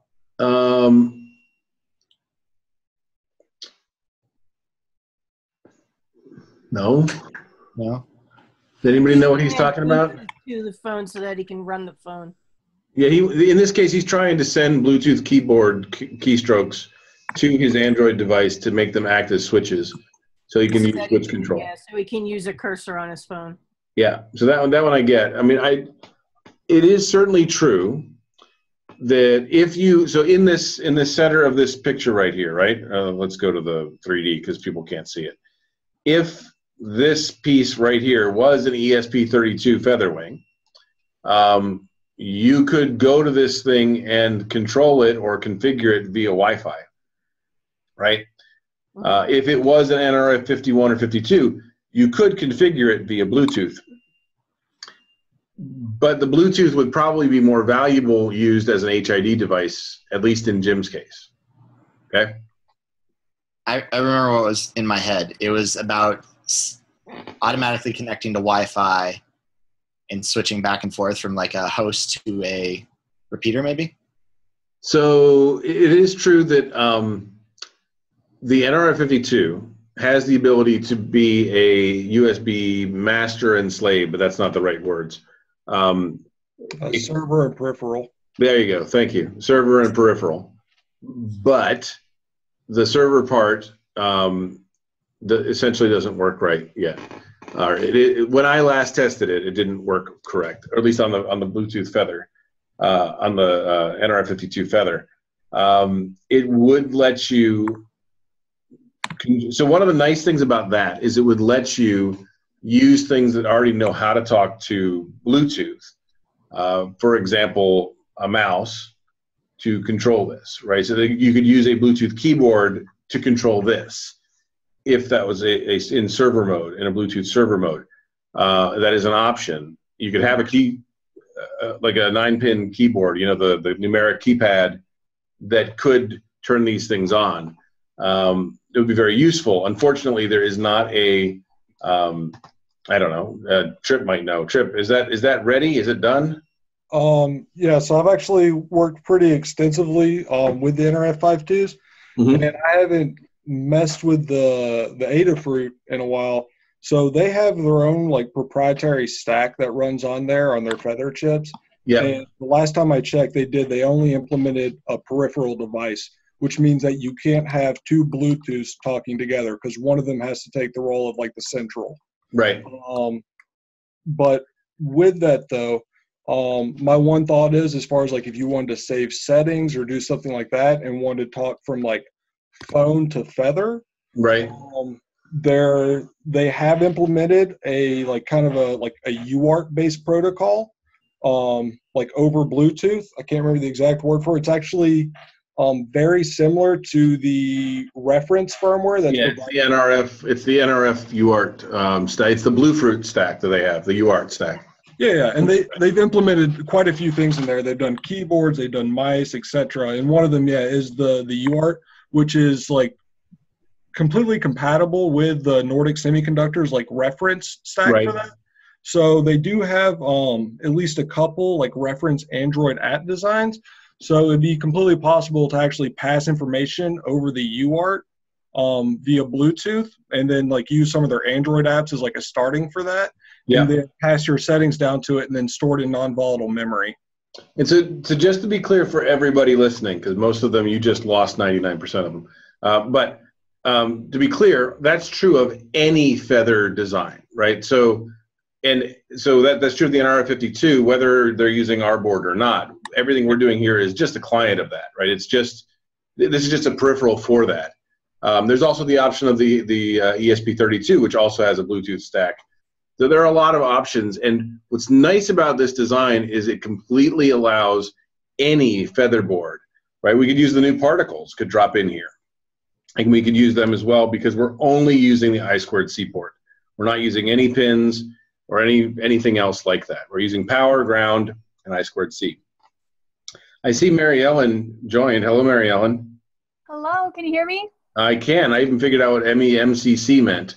Okay, yeah, I just quickly jumped on. Super Hi. cool live going over this design, really exciting stuff. You like this? Yeah, yeah, it's awesome. I've had this picture in my brain for 3 or 4 years, since whenever I met Max.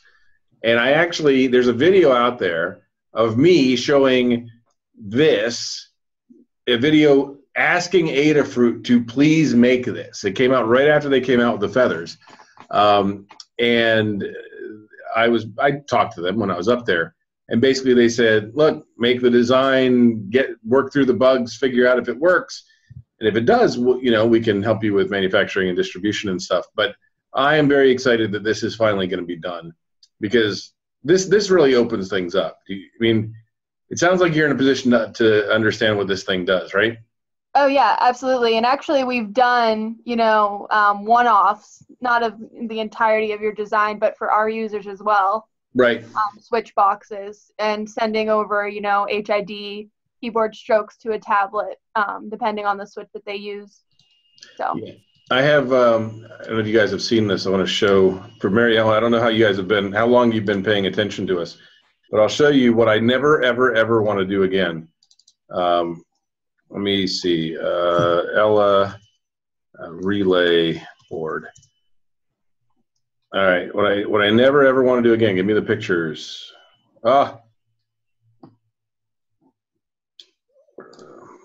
maybe they're in the comments. I don't know. Yeah, it'll come up. No, I posted a picture of it in here. I'll show you. By the way, all these people rock. If you didn't go to the ATIA Maker Day, you need to. I went. It was awesome. We were running it. That was awesome. Did you meet me? Yes. Good. I probably know exactly who you are, but not just by voice. All right, so I have a picture. This is my favorite picture ever of Ella swinging in the tree, swinging in the swing. Here, right here. I never want to make one of these again. In all the days of my life, this is exactly what we're trying to get rid of, right?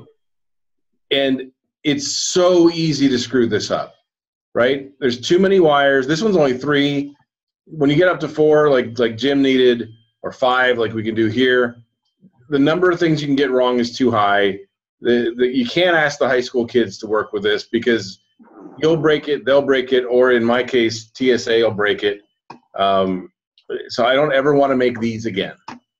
So I'm very happy that I'm not going to have to, right? Yeah, there's the design for it. So here, that's what I made. It just sucked. But even then, I was using the Blue Fruit. I was the NRF51, right? Yeah, so I'm very happy that this is finally happening. It is very close to being done. John, thank you for all your work. John he just he let me tell him what we needed, and then eventually, after I threw it back repeatedly and said, no, I'm sorry. It turned out great. I think this is good. I think that with the exception of these thick traces up here, we're solid. We're good.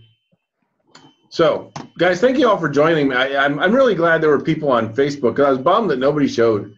Right? And I'm like, oh, nobody's showing. There's no comments on Facebook. It's just us true geeks who got on to Zoom. And I'm glad that wasn't the case at all. Right? No. And so, all right. So are we done? You think we're done? If anybody doesn't want to be done, we can talk about something else. I got something else to talk about. Yeah, let's hear it. All right. I'll go get it. Hold on. I'll show you something. I can't let any of the high school kids do this, though.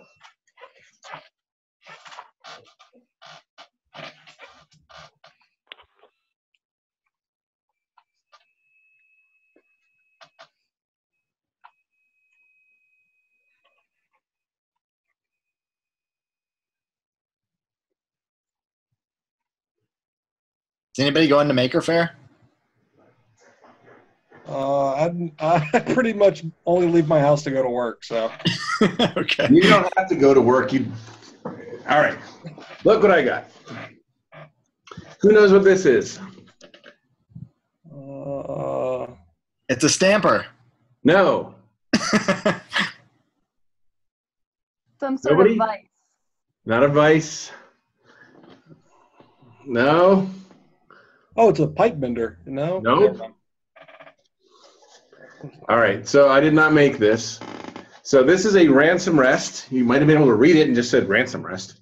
Oh. So it's a ransom rest. What these things do is they hold pistols while you fire them. So if you've ever watched Mythbusters when they fire the guns, and when the gun fires, hold on. It kicks back. Excuse me. Yeah, it flies back like this, or the other way. No, this way. That's right. So it'll fly back like this with the recoil, and then you reset it for the next one, like that. So this is not just a ransom rest. This is the original ransom rest. This is the one he patented in the 60s, and they shipped it to me, which is kind of crazy. So who here, any of you guys know Michael Phillips? Michael Phillips, not Phelps. Mike Phillips, SMA type 1, age 32, lives in Tampa. Maybe? No. All right, he was at ATIA. He uses a single neuro switch over his eyebrow. And one of the things he wants to do is he wants to shoot a gun with a switch. Awesome. So I'm going to make him shoot a gun with a switch. What do you think? That's fantastic. Isn't that I'm fantastic? so excited to see it. That's amazing. Yeah. And the funny thing is his mom, who's wonderful, Karen, hates guns. But and to be honest, he's pretty far left. I bet he hates guns too, but he wants to shoot a gun. And you know, he has a list of things that he wants to do on his blog, and I read them, and some of them are things I can't do for him, like spend an evening on a deserted island with the woman you love. Can't help you with that. But I can help you shoot a gun, right? I got some friends. So I reached out to Ransom Rest when somebody recommended that I use it, and they sent me the original, which is crazy, because Awesome. that's crazy, right? And so I have this, and next week, so the idea here is you, if you look, this thing right here moves this lever back, which fires the gun, right? That fires the thing, and it's all adjustable, so you can get it right on the trigger. These blue grips, there are different grips for every type of gun, and this one's for a Glock 19, but they sent me a bunch of them. And so the idea, I think, is I have a linear actuator that will just pull a rope and pull this back. And I think I have two ways to do it. One is to use a feather. Actually, I could use this exact feather, a little Wi-Fi feather, okay? Mm-hmm. And I could hook it up so that a keystroke sent this, and that would work. But I don't think that's what I'm going to do. I think I'm going to take a Raspberry Pi Zero W with a camera, and I'm going to set it up so that it's looking down the barrel, and I'm going to give him a web interface so that he can watch through the barrel. And this way I don't have to do anything with him. He's already on his Mac, and he already can be on the Wi-Fi network, and he'll be able to see down the barrel and have a big red button next to it, and if he clicks on the button, it'll fire. What do you think? Fantastic. Is that not a week? No, it's like a scope, except his scope is his MacBook. I love it. Yeah. Yeah, that's exactly. It is the experience of shooting a gun. You know, you got to see where you're shooting it. It's not just about pulling the trigger. It's about seeing where you're hitting. Yeah, the downside is I don't have a way for him to move left, right, up, down yet. But if he loves this, and I have more than a week, we can work on that. Yeah. To be fair, I've had more than a week. He asked for this a long time ago, but this got here recently. I didn't have a way to hold the gun until I got this, and now it's just totally doable, right? So this gets clamped on the projects like that. Yeah, and I think I found a gun range that'll let us do it. There's several of them looked at us cross-eyed, like, what the hell are you talking about? But these guys were nice, and they said yes, and then they said, but we have to ask our boss. or the manager said he had to ask the owner. So, but I think this is going to be awesome, don't you think? Yes. I'm sure I could not go to Dan Frank and get his high school kids to help me with this one because they're not allowed to like cut their toast into shapes of guns anymore. So this would be a no, right? So, all right. So let me put this down before I drop the original ransom rest and get myself killed. All right. So what are you using to actually actuate the string, like a hobby servo motor or something like that? No, well, so I have a couple options. I have. It's amazing what's within reach in this room. So I have a linear actuator for a car door lock, right? So that's 12 volt either direction. I also have a push-pull linear actuator from Adafruit, the larger one that pulls back farther than this one does. Or I have a continuous rotation servo if I want to do it that way.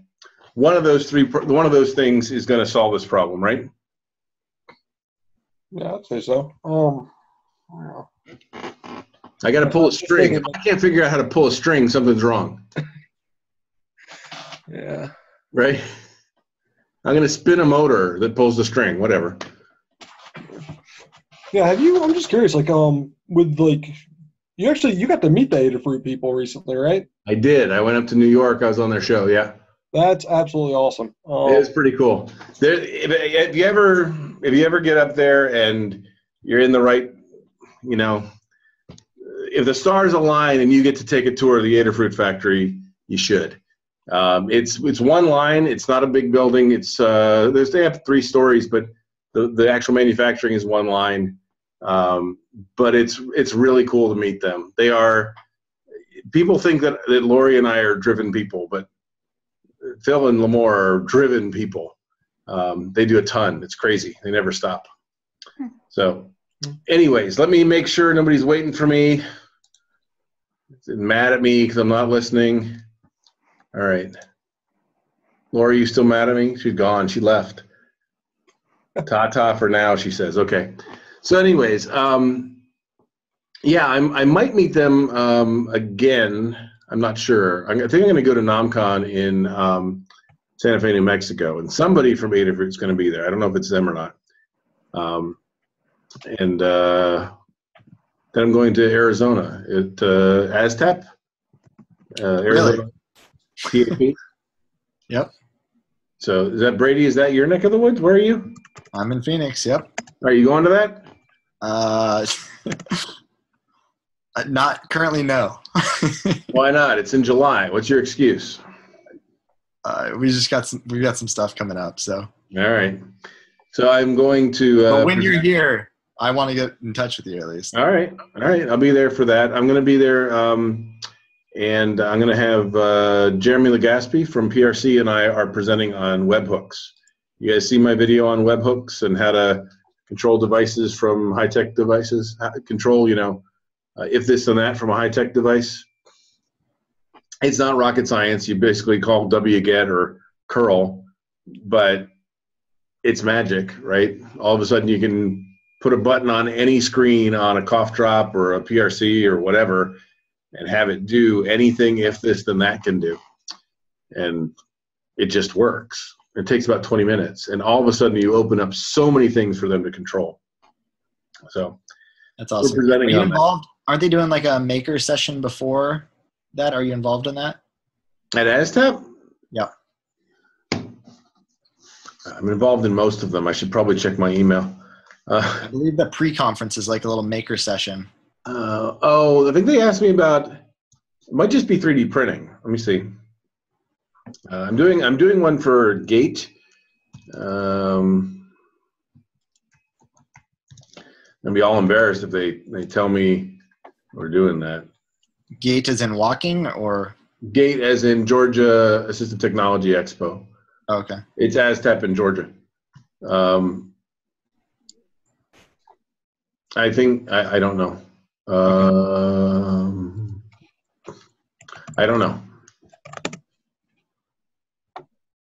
I do have a request to go early. I don't know. I'm sorry, Brady. That's fine. But if they're doing something, I'll go. If I'm already there, I'll go. So, all right. Anybody else got stuff to chat about? We should schedule like geek stuff like this once a month, right? Yep. Like get the real geeks come out of the woodwork, like Mary Ellen and Trip, right? Yeah. Yeah. Sounds good. I'd like to I do did this want to talk about the mounting because we had been working on these low-cost, customizable mounts that a couple of our users are using, our BoastBox users, and I just kind of wanted to run that over with you. I know I sent you an email. If we could set up a time for me to show you our CAD files and what we've machined, it'd be cool. Yeah. What did you machine them with?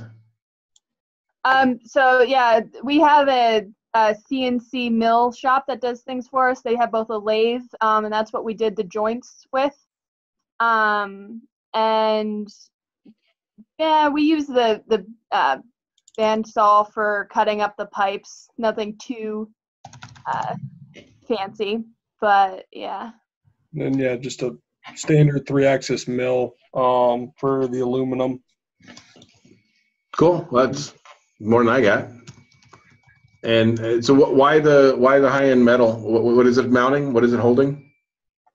10-inch tablets with 10-inch tablets with a pretty hefty case, but I mean around 7 pounds, I would say 7 or 8 pounds. Gotcha. Yeah. So yeah, I'll be happy to. I will tell you. I should show you guys the picture. I wonder if I can take it off the wall. So we had I had a moment of we are failing. Hold on, let me get it off the wall. I'll show you. I can't. Well, I would bring you in there, but it's just going to make it worse. I had a moment of we are failing because I actually sat down with Eric, our COO, and went through the list of projects that we have started and not finished. Mm-hmm. And which in this business, that means there's somebody out there with significant needs or challenges that is failing because we did not finish. And that's tough. And it's too long right now. So one of the things that I've told people is, like you might have noticed, Brady, I threw you under the bus when somebody asked for the finger cup thing today, right? I got to make sure that not everything needs to come through here, right? We got to start getting some people. I want it all going through ATMakers if possible, but there's too many things that are waiting on me to do something, including this. This waited months for me to do something, and really it wasn't until PCBWay pushed that this broke loose yesterday. I have a young man in Georgia who's waiting for a door opener, and that's a proven done deal. I just need somebody to make it. Right? And I don't have a team in Georgia. I haven't recruited in Georgia. I haven't successfully recruited in Georgia. And I don't have anybody who can do it remote that I don't think. So I need to make sure I get some more people actually being worker bees, doing work, doing actual, like, finish the job. Saying, and this is not anybody, especially not you, Brady, giving an answer as a, hey, you could use a beagle bone. Nobody knows what that means. You actually have to. Black. Right. Yes. Okay. But nobody who's asking for help at ATMakers understands that answer, right? Yeah. Even if you're right, follow through. Go and the thing I'm most proud of is that stupid dice roller, because I didn't do it. You guys rocked, and you finished, and you got it in Julie's hands, right? That was awesome. That was like my favorite moment in all of ATMakers was right there. And we need to get to more of that. We need to get to more distributing the. It's not even the load. It's not the amount of work. It's just the remembering and the keeping things. Making sure that after we solve something, somebody writes it up and gets a guide out. Right. Right. Yeah. And that's exactly what I'm trying to do, because we spent all this time and we finally got these mounts for these really like different wheelchairs and trying to find like a universal design, and we think we have something. Yeah. And just getting that out there, because I mean, we feel the same way you do. It's just overwhelming with the amount of projects and people and here in Pennsylvania, and there's only so many of us. and trying to set up a really simple kit and some short YouTube videos that we could send a low-cost mounting kit that they could just buy a 7 to 10-inch tablet, and they could do it in a few hours. You know? Yep. Yeah, and they could put Cough Drop or one of the other apps on it. I mean, there's no reason. We are total Cough Drop fans. Yeah, me too. I mean, Brian and I, you know that everybody here knows I'm Lesson Picks, right? Yeah. Yeah, so, I mean, that's why they have our pictures in there. Yeah. So, yeah, no, I am happy you guys stayed. I'm glad you guys got onto Zoom. And I'm sorry, I swear to God, I was watching that, wondering where everybody on Facebook was. So I'm glad you guys were actually there. That's great. All right, so we're going to go forward with this. My next step is to fix these traces. Then I'll have Trip email Bill at atmakers.org. Make sure I know who you are and your email and stuff. I'll let you know when they're up. John, I'll let you know when they're up. Somebody can go to Macrofab and get a price with the bomb. And I will talk to PCBWay, see if they want to get involved as a sponsor, or even just, we don't need them to sponsor the first run, but I would love to have their engineers do a review, right? It's always great to have a second pair of eyes. Yeah, and just get somebody to do a review for, design for manufacturing review, which none of us know, and just see where we stand on it, and then get some. I'd like to get a dozen of these. I mean, you guys would use them, right? Yep. Yeah. We still need the driver. We still need the driver. Wait, what? Driver for what? The GPIO expanders? Yes. Okay. Well, I mean, you need some layer over everything to make it Arduino compatible. Yes. Yeah. So we still need the feather. Is that what you mean? Well, or a library. I should have said a library. Oh, you're right. I understand what you mean. You still need the driver. So I understand what you mean. Let me show you. I don't think I showed you this, John. But that's my point, of just having them in hand. Then we can start developing the software. Yeah. No, I actually I don't know where it is. It's in GitHub. I actually created. I cloned their MCP 2317, and I have the. Let me see if I can show you this. I actually have an initial stab at that. Okay, obviously I haven't tested it. I don't have a board or anything to test it with. But here, I'll just show you. I have an extension to their both of these two drivers, so both the current sensor and the port expander, and I've added relay set, relay reset, and is the current sensor active if you give it a threshold. I don't really like that anymore, but you already can get the raw current from this one. So I have I haven't implemented this, but I have started what you're asking for. So what you mean is there needs to be a library for this board? Absolutely. I can do that. That is my day job. That's not a problem. Okay. So I'm not stressed about that. If I can't get that in time to get before the boards get back, I'll be really upset. Okay. Okay. Don't stress about that one. I'm glad you brought it up, and I'm glad. I thought you were talking about relay drivers, the little chips, and I'm sitting there thinking, I totally lost him. No, I have 100 of them in my garage. Yeah. So did you ever get your toaster working? No, I haven't started on that. Gotcha. So John's going to make a reflow oven just because he wants to make them himself, and I think that's great. We want as many different ways to make this thing as possible.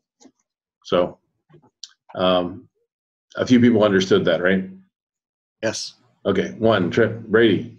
Good. Yeah. All right. I'm sorry, I'm looking at Macrofab right now, trying to get some of these components in here. So, trying to get to bed. But perfect. Well, I'm glad we did this, John. I'm also glad we got as far along as we did before we did this, because I think we're in a good place now. We can get feedback on the last few bits, get it out there, and have people using it. It'll be awesome. Okay. Yes, we're in good shape. Yeah. All right, guys. It's getting late. It's 11:30. I said I was going to do this for an hour. So, all right, I got to go home. I'm still at my office. This is wrong. So everybody, thank you for joining. I'm going to drop off. Anybody on Facebook who I ignored earlier, I'm really sorry. It was not intentional, I swear. And we will. I don't know who to blame on that. Probably Facebook. But anyway, I'll talk to you later. Thank you. Goodbye. All right. Bye, everyone. Bye.